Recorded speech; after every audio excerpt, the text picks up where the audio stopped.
దేవుని నామమునకు స్తోత్రాలండి.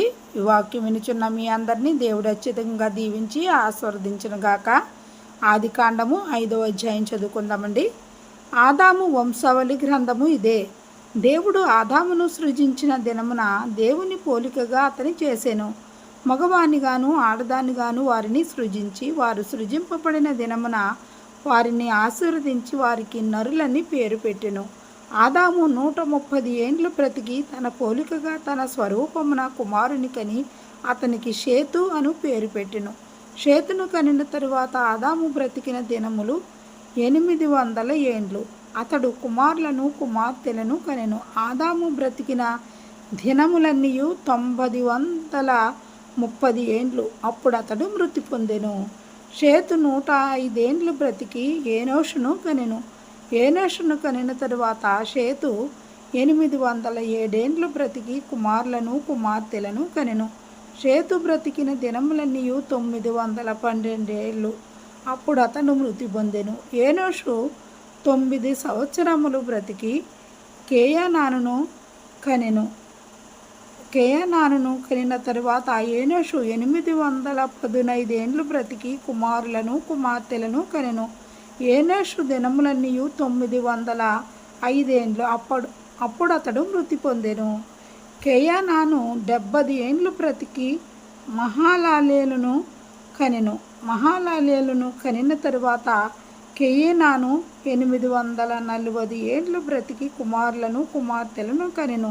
కేయనాను దినములన్నీ 910 ఏండ్లు. అప్పుడు అతడు మృతి పొందెను. మహాలలేలు 65 ఏండ్లు బ్రతికి ఎరెదును కనెను. ఎరెదును కనిన తరువాత మహాలలేలు 830 ఏండ్లు బ్రతికి కుమారులను కుమార్తెలను కనెను.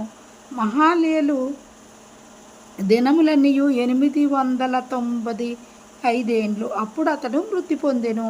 ఎరెదు 162 ఏండ్లు బ్రతికి హానోకును కనెను. హానోకును కనిన తరువాత ఎరెదు 800 ఏండ్లు బ్రతికి కుమారులను కుమార్తెలను కనెను. ఎరెదు దినములన్నీ 962 ఏండ్లు. అప్పుడు అతడు మృతి పొందెను. హానోకు 65 ఏండ్లు బ్రతికి మెతుషెలను కనెను.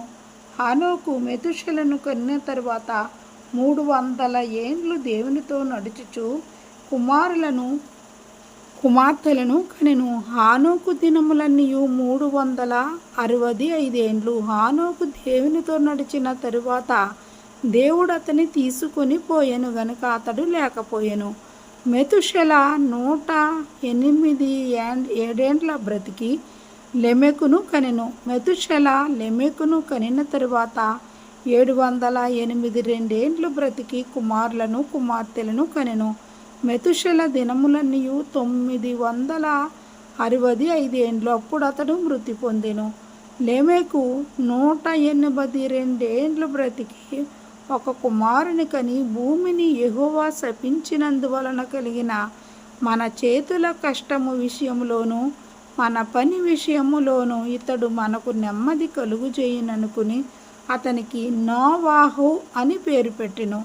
లెమెకు నోవాహును కనిన తరువాత 195 ఏండ్లు బ్రతికి కుమారులను కుమార్తెలను కనెను. లెమెకు దినములన్నీ 777 ఏండ్లు. అప్పుడు అతడు మృతి పొందెను. నోవాహు 500 ఏండ్లు గలవాడై షేమును హామును హెపెతును కనెను. దేవుడి వాక్యమును దీవించును గాక. ఆమేన్.